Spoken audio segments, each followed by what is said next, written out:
Have you ever wondered that there is a habit so strong that, if used correctly, it can transform your life?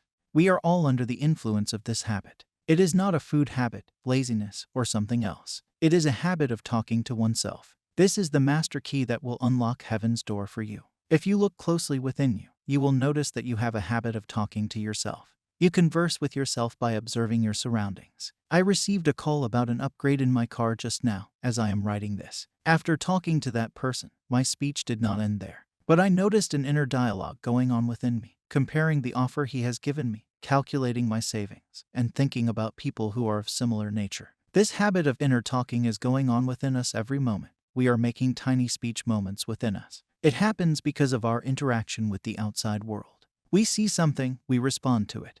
But instead of stopping there, we carry on a conversation within us. This conversation becomes solid over time and manifests itself in our physical reality. When the weather changes, suppose it is raining, we talk to ourselves, how romantic it is. I wish to be in the arms of my lover, and things go on like this. When you think about your lover, the next thing that comes to mind is what he or she is doing. Let me call him or her. Will they talk to me? Are they busy? Do they like me? And this is how we are talking to ourselves. But we are unaware that our inner dialogue is the cause of the circumstances of our lives. This inner speech is shaping our lives in a way that you are not even aware of.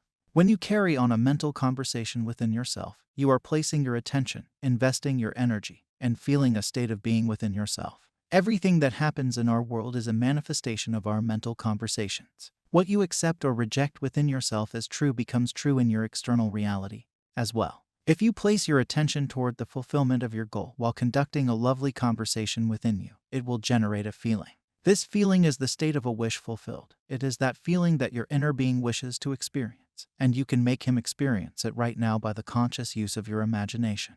But if you don't control this inner conversation, if it goes on unconsciously, it gets influenced by our external reality. And if something bad happens and our focus stays there, then like a wild horse, it runs in the field of our mind. The horse needs to be controlled, and in the same way, your awareness must be controlled by you. I have noticed many people in this world living with failures and disappointments. When something good happens to them, they say, well, I did it. But when something bad happens, they are ready to blame another and forget that everything that is happening to them is of their own making.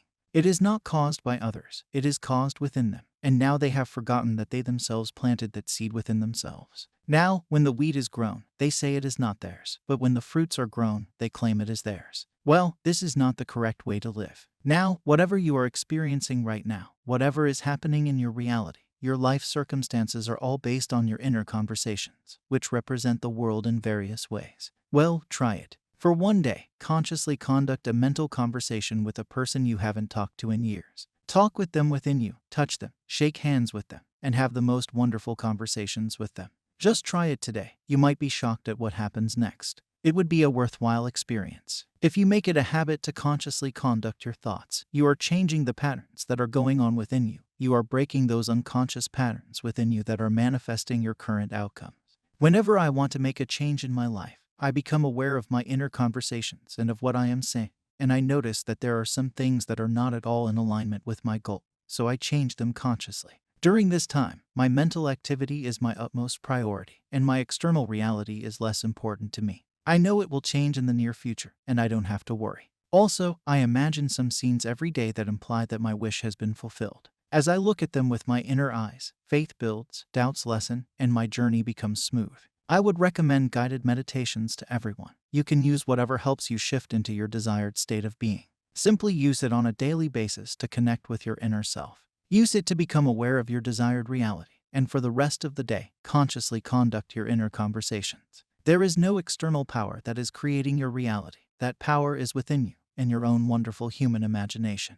You are a transmitter, and everyone else is a receiver, receiving the ideas that are transmitted by you. You are forever transmitting signals through your mental conversations, and the receiver is acting upon them.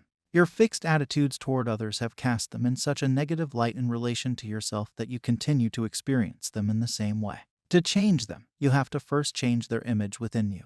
To transform yourself, you must first create a character, a version of yourself who already has what you desire, and then accept that character as being you. This is all done through the conscious application of your imagination. I will discuss this in detail in the next video. For now, just become aware of what you are saying to yourself. These are your words, and like an audio tape, they are playing in your mind in a constant loop. Only you can break this cycle by choosing your inner dialogue. With this, I am sure you learned something wonderful. Subscribe because I post these videos regularly. I will meet you with another golden nugget. Happy manifesting.